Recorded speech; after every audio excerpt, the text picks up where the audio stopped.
और अवाम को रिलीफ देने के लिए जो वज़ीर आज़म पाकिस्तान की मुसलसल कोशिशें और काविशें हैं वो रंग ला रही हैं और हालिया तेल की कीमतों में कमी से अल्टीमेटली अवाम को वो तमाम बुनियादी ज़रूरियात अशिया सस्ते दामों दस्तयाब होंगी। और इसके साथ साथ एक आपका यूनिफॉर्म मैकेनिज्म, क्योंकि आपने देखा कि हमारे यहाँ बहसीते मुआशरा बहसीते कौम हम हर चीज को एग्जैजरेट करते हैं और इसके अंदर कुछ चीजें डिसइंफॉर्मेशन, कुछ हम प्लांटेड न्यूज़ के जरिए, इंजीनियर्ड बयान के जरिए अवाम को हर वक्त परेशानी और मुश्किलात का शिकार करने के लिए कोई ना कोई एडवांटेजिज्म चलाते रहते हैं मुख्तलिफ सोशल मीडिया के अंदर। ऐसा बहाम चलता है कि जिससे गलतफहमियां क्या सनाइयां जन्म लेती हैं और अवाम के लिए मसाइल जो हैं बढ़ते हैं, जिसकी एक वजह और उसका एक पहलू चंद दिन पहले आपने देखा जिन दिनों IMF की टीम पाकिस्तान में थी तो एक स्टाफ लेवल एग्रीमेंट था जिसके हवाले से बेबुनियाद खबरें लाई गई और मुसलसल ये तासुर दिया गया कि IMF की टीम जो है वो पाकिस्तान की जो क्वार्टरली अरेंजमेंट थी, जो एग्रीमेंट थी, उनसे मायूस होके वो वापस चली गई है। वो तमाम अफवाहें दम तोड़ गई जब ये स्टाफ लेवल एग्रीमेंट ना सिर्फ हुआ बल्कि उन्होंने हुकूमत की तमाम जो मुआशी अचीवमेंट्स थी उसको एंडोर्स किया और मईशत को दुरुस्त सिमत में ले जाने के लिए वज़ीर आज़म पाकिस्तान और उनकी टीम जो है उनकी कमिटमेंट को सराहा। इसी तरह आप देख रहे हैं कि अभी ये पेट्रोलियम की कीमतें इसकी समरी अभी साइन नहीं हुई थी तो कुछ लोगों ने आपका और सोशल मीडिया के अंदर एक मनफी बयानियां शुरू कर दिया था कि हुकूमत ये रिलीफ जो है वो अवाम से छीनने जा रही है। तो मैं किसी भी मुल्क के अंदर एक जंग है जो सरहद पे लड़ी जाती है, एक जंग है जो मीडिया में लड़ी जाती है और मीडिया के अंदर जो है इस वक्त सबसे ज्यादा स्ट्रॉन्ग वेपन जो है वो मीडिया है और मीडिया की वेपनाइजेशन जो है वो इस मुल्क के अंदर तरक्की, इस्तेहकाम और खुशहाली की नवीद बन के उभर रही है। लेकिन ये मीडिया सदी जो है ये मीडिया की सदी है, ये मीडिया का एक ग्रोथ जो है और एक जिम्मेदार मीडिया का जो रोल है, इन दोनों का बहुत अहम और किरदार किरदार है। और ये जंग जो पाकिस्तान स्टेबिलिटी के लिए इकोनॉमिक फ्रंट पे एक कंसिस्टेंट कंटिन्यूड एफर्ट्स के जरिए दुनिया को पैगाम दे रहा है कि पाकिस्तान एक जिम्मेदार मुल्क है और हम अपने तमाम मसाइल और इश्यूज को एड्रेस करने की सलाहियत भी रखते हैं और हमारे अंदर वो बैसीत कौम एक रिजॉल्व भी है और हम मुश्किलात में यकजा होके हर महाज पे हर मुश्किल का मुकाबला करके उसको फतह में बदलने का हुनर जानते हैं। तो ये जो मईशत के मैदान में मुश्किल सफर है जिस पे वज़ीर आज़म पाकिस्तान निकले थे, आज अल्हम्दुलिल्लाह उनकी कायदाना सलाहियतें और दुनिया के सामने उनका एक साफ शफाफ चेहरा है। दुनिया उसको एंडोर्स कर रही है, उसको पज़ीराई ले रही है उनके बयानिए को और मईशत के तमाम चैलेंजेस जो हमारे मुखालिफिन पाकिस्तान के जो पाकिस्तान से बाहर बैठे सरहदों के पार मुल्क दुश्मन नासर फैक्ट के जरिए पाकिस्तान की मईशत को हर तरह से दागदार करने में मसरूफ अमल है। तो इस हवाले से हमारे मीडिया का जिम्मेदार रोल जो है मईशत को तक़वियत देने का बायस बनेगा, और उसके लिए आप सबके ताउन की अशद ज़रूरत है। कल आपने देखा कि पूरी कौम के लिए ये बहुत अहम खुशखबरी थी कि एक ऐसी कौम जिसने अफगान वार की वजह से बेशुमार कुर्बानियां दी, पाकिस्तान के वो तमाम बसने वालों ने दिल खोल के अफगान महाजिरीन की पजीराई की, और अपने बच्चों का पेट काट के हमने दुनिया की तारीख में, क़ौम मुत्तहिदा की तारीख में सबसे ज्यादा नाज़रीन अपने मुल्क में रखने के लिए रियासत मदीना का जो असल रोल है कि अपने दुखी बहन भाइयों को हेल्प करना, सपोर्ट करना, तो किसी भी दुनिया के मुल्क में सबसे ज्यादा अफगान नाज़रीन जहाँ थे वो पाकिस्तान है। और आज भी हम अपनी मदद के तहत अपने उन अफगान भाइयों का हर तरह का बोझ अपने कंधे पे उठाने में बहसीते रियासत, बहसीते हुकूमत, बहसीते कौम। आपने देखा कि उसकी कीमत 70,000 से ज़ायद इंसानी जानों की कुर्बानी देके कई बिलियन डॉलर हमने उस अफगान जंग की वजह से खोए, और पाकिस्तान का जो अपना तशख्खुस था, तहजीब थी, तमद्दुन था, एक वक़ार था, वो दुनिया के सामने मजबूर होता रहा क्योंकि बदकिस्मती से हमें जो असल हमारा हकीकी चेहरा था उसकी बजाय दुनिया किसी और नजर देखती रही। तो कल जो अफगान मुआहदा है वो पूरी कौम के लिए इस हवाले से खुशखबरी है कि आपका वो लीडर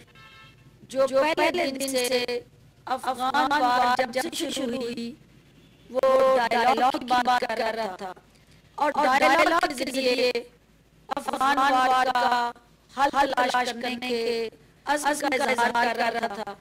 कल वज़ीर आज़म इमरान खान के नज़रिए की दुनिया ने तईद की है, और इमरान खान साहब का नज़रिया जीता है, उनका वो बयानिया जीता है जिसको वो बार-बार पूरी दुनिया को बावर करवाते रहे कि किसी भी मसले का हल जंग नहीं, मसला जितना मर्ज़ी गंभीर हो उसको डायलॉग के जरिए ही सॉल्यूशन है, वो वाहिद ऑप्शन है। और फिर दुनिया को उन्हें मनवाया, और अल्टीमेटली कल का जो मुआहदा है वो पूरी कौम की जीत है, और पाकिस्तान ने जो कुर्बानियां दी और पाकिस्तान का जो कायदाना रोल है दुनिया ने उसको तस्लीम किया। और इस मुआहदे से जहां अफगानिस्तान के अंदर ना आएगा बल्कि इस अमन के साथ जुड़ा पूरे खित्ते में इस्तेहकाम, तरक्की और खुशहाली आएगी। और अफगान बहन भाइयों ने जिन्होंने बेशुमार मसाइल और मुश्किलात झेली, इस मुआहदे से उनका जो बुनियादी हक है जो अपनी मर्जी से उस मुल्क के अंदर जिंदगी गुजारने के लिए जो वो चाहते थे उनको भी वो हक मिलने जा रहा है। तो ये खित्ते के लिए ये अमन की नींव बनेगा, और इस मुआहदे से अल्टीमेटली दुनिया के अंदर पाकिस्तान सारा फख्र से बुलंद हुआ है। और अब जहां हम तमाम जो कोर और इश्यूज हैं उनको डायलॉग से हल करने के लिए पूरी उम्मीद है, वहाँ कश्मीर इशू पे जो हिंदुस्तान और ख़ुसूसन मोदी का हठधर्मी और जिद पे मबनी मुसलमानों के साथ और मुस्लिमों के साथ मुसलमाना रवैया है जो मुसलसल आपने देखा कि कश्मीर के अंदर 9 लाख फौज के जरिए जबर से, जुल्म से, इस्तेसाल से वो आजादी की जद्दोजहद को चलने में मसरूफ है। और मुसलमानों को जिस तरह दिल्ली के अंदर और दीगर रियासतों के अंदर हालिया जो नफरत के, तासुब के और मजहबी इंतहापसंदी के बीज मोदी ने बोए हैं, वो उसकी आने वाली नस्लें भी काटती रहेंगी। और वो जहर जो फैलाया उसने और जिस नफरत का प्रचार मोदी करता रहा है, वो सयाद जो है खुद अपने जाल में फंस गया और उससे अब निकलना मोदी या हिंदुस्तानी हुकूमत के लिए मुश्किल है। इसके साथ साथ जहां वज़ीर-ए-आज़म दुनिया भर में अपने बयानिए और नजरिए की बुनियाद पे वज़ीराई हासिल कर रहे हैं, वहाँ हमारे घर के अंदर, पाकिस्तान के अंदर जो मखसूस मफाद-परस्त सियासत का ज़ंग-ए-आलूद टोला गिरोह, जिन्होंने पाकिस्तान के अंदर 2 निज़ामी और 2 जमाती और 2 खानदानों पे मुश्तमिल एक सियासी स्ट्रक्चर की दाग डाली थी, वो चूंकि ज़मीन-बोस हो चुका है, दोनों खानदानों को अवाम ने मुस्लिम करके वज़ीर-ए-आज़म पाकिस्तान की क़यादत पे इत्मीनान का इज़हार किया है। तो उस खानदान का जो सोच और अपना तरजीहात में नंबर 1 एजेंडा अपनी ज़ात से शुरू होके अपने बच्चों के मफाद में जाके जो सोच खत्म होती है, उस सोच को चैलेंज करके वज़ीर-ए-आज़म पाकिस्तान आगे बढ़ रहे हैं। और हमें इस चीज़ का एहसास है कि जिस तरह एक दिन रात अनथक कोशिशें और काविशों के बावजूद हम वो अवाम को जो उनका हक है, जो बुनियादी रिलीफ है, उसके रास्ते में मसाइल और मुश्किलात झेलने पड़ रहे हैं हमें भी, क्योंकि हमने जिस माफिया को चैलेंज किया हुआ है, वो माफिया जो है वो एक माइंडसेट और वो सोच जो वज़ीर-ए-आज़म पाकिस्तान के हर कदम पे उनके कदमों को रोकने के लिए नित नए प्लान और जाल बिछाती है। और फिर उससे हम निकल के आगे बढ़ते हैं। उन अनासर को मायूसी होगी, क्योंकि इलाज की गर्ज से पाकिस्तान से बढ़ जाने वाला मियां नवाज शरीफ साहब की शक्ल में जो वीआईपी कैदी है, उसको पाकिस्तान वापस लाने का वक्त आन पहुंचा है। पंजाब हुकूमत ने उनकी बेल मुस्तरद करते हुए, क्योंकि जो रिलीफ अदालत से वो ले गए थे और जिस बुनियाद पे ले गए थे, ना वो आज के दिन तक किसी हॉस्पिटल में एडमिट हुए हैं और ना कोई इलाज मुआवजे के हवाले से उन्होंने अपनी कोई रिपोर्ट्स पंजाब हुकूमत को या किसी अदालत को जमा कराई हैं। वो सिर्फ और सिर्फ अपने खानदान और अपने बच्चों के कारोबार को तहफ़्फ़ुज़ देने के लिए गए थे और बीमारी की आड़ में उन्होंने जिस तरह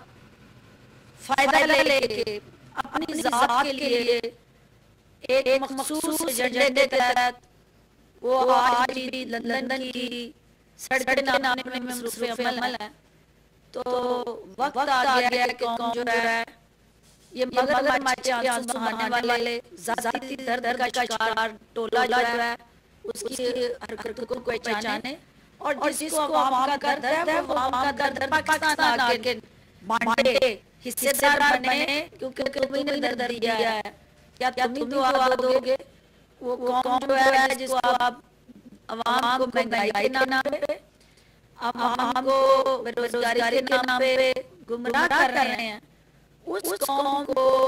उसकी आंखें खुल चुकी हैं और वो जान चुके हैं कि आवाम के दर्द वाले आवाम के दरमियान नजर आते हैं, मुल्क में मौजूद होते हैं, वो सहर ऑफ तफरीक के नाम पे और लीडर ऑफ द अपोजिशन हो या नवाज शरीफ साहब हो या अहले खानदान हो या उनके अहले इयाल हो, वो इस तरह से मुल्क से बाहर बैठ के अपने जाती मफाद के लिए कौम के मफाद पे डाका डाल के उनको इस तरह से लावारस छोड़ के पुरफज़ा मकाम पे अपने एजेंडे को मुकम्मल नहीं करते। तो मैं को रखती हूँ राना सनाउल्लाह साहब, जिन्होंने ऐलान किया था कि उनकी सर्जरी हो रही है, डॉक्टर साहब जल्द उनकी सर्जरी करेंगे। तो आपने देखा कि 24 तारीख का उन्होंने ऐलान किया था, आज 1 मार्च आ चुकी है। ना किसी हॉस्पिटल में सर्जरी हुई, ना किसी हॉस्पिटल में प्लेटलेट्स के हवाले से कोई अपडेट सुनी, और ना किसी हॉस्पिटल की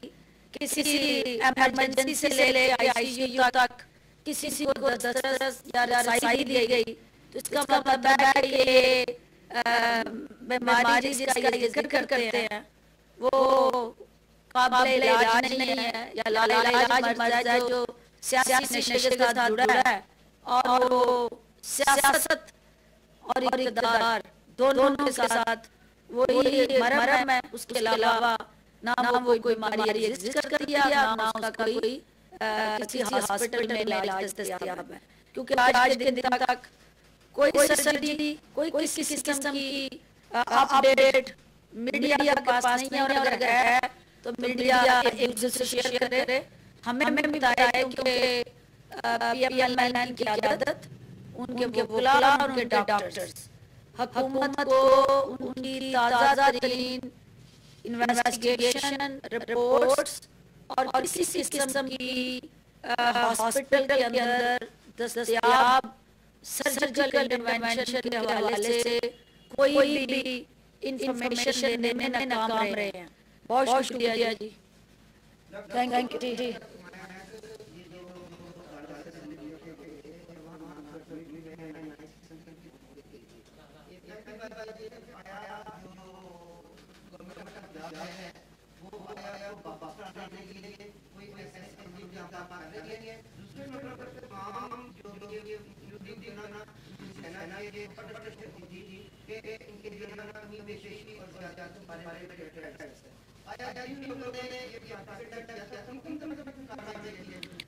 देखिए, पहली बात जो पंजाब गवर्नमेंट ने फेडरल गवर्नमेंट को लिखा है और उन्होंने अपने तमाम कानूनी तकाज़े पूरे करके उनकी बेल रिजेक्ट की है और उन्हें पाकिस्तान वापस लाने के लिए तमाम कानूनी जो लाएअमल है वो तैयार करने के लिए वफाकी हुकूमत को पंजाब हुकूमत की तरफ से जो रिकमेंडेशन आई है, तो फेडरल गवर्नमेंट जो है वो गवर्नमेंट ऑफ बरतानिया को लिखने जा रही है कि इनको वहां से डिपोर्ट किया जाए और अगले हफ्ते से हवाले से मुतल्लिका जो महकमे हैं वो लेटर लिखेंगे और इनको पाकिस्तान वापस लाने के लिए हुकूमत पाकिस्तान जो है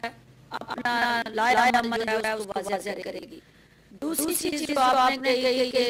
ये एक फिक्स मैच था जो मुख्तलिफ मीडिया हाउस के साथ मिलकर खेला गया था और जो सनसनी फैला के ब्रेकिंग न्यूज दे के और बार-बार ये तासर देने की कोशिश की गई है कि खुदा ना खास्ता उनको उनकी जान को ऐसा खतरा लाक हो गया कि अगर हुकूमत ने उनको इजाजत ना दी और अदालतों ने उनको इलाज मालूम के लिए फैसिलिटेट ना किया इंसानी हमदर्दी की बुनियाद पे, तो उनकी जान जा सकती है। तो उस तासर को उभारने में और उसके साथ जुड़े हुए जो दीगर मैकेनिज्म हैं उनको प्लान करने में यकीनन जो भी इन्वॉल्व है या जिसने इसमें हिस्सा डाला है वो तमाम किरदार जो है वो बेनकाब होंगे और उन किरदारों को बेनकाब करके ही हम कौम के सामने डाल के, क्योंकि अगर आपने ये स्टेटमेंट सबसे पहले जिस दिन वो हॉस्पिटल आए थे तो आपने देखा था कि उनकी गाड़ियों पे जब फूल फेंके जा रहे थे और साथ ही रात के 1 बजे सड़क के ऊपर मुजाहरे हो रहे थे। तो ये पहली स्टेटमेंट थी मेरी जिसका मुस्लिम मीडिया हाउस ने मुझे टारगेट किया, मेरा मजाक भी उड़ाया और ये कहा कि इन्होंने और अदालत के अंदर ये कंडेम भी मूव करवाई गई कि ताकि ये तासर दिया जाए कि मैंने उस अमल के खिलाफ कोई बात की है। मैंने ये काम शरई की हैसियत से जो अपनी राय दी थी आज उस कायम हूं कि जो मरीज जो है जब कोई इमरजेंसी होती है किसी को लाइफ थ्रेटनिंग ऐसी सूरत का सामना करना पड़ता है तो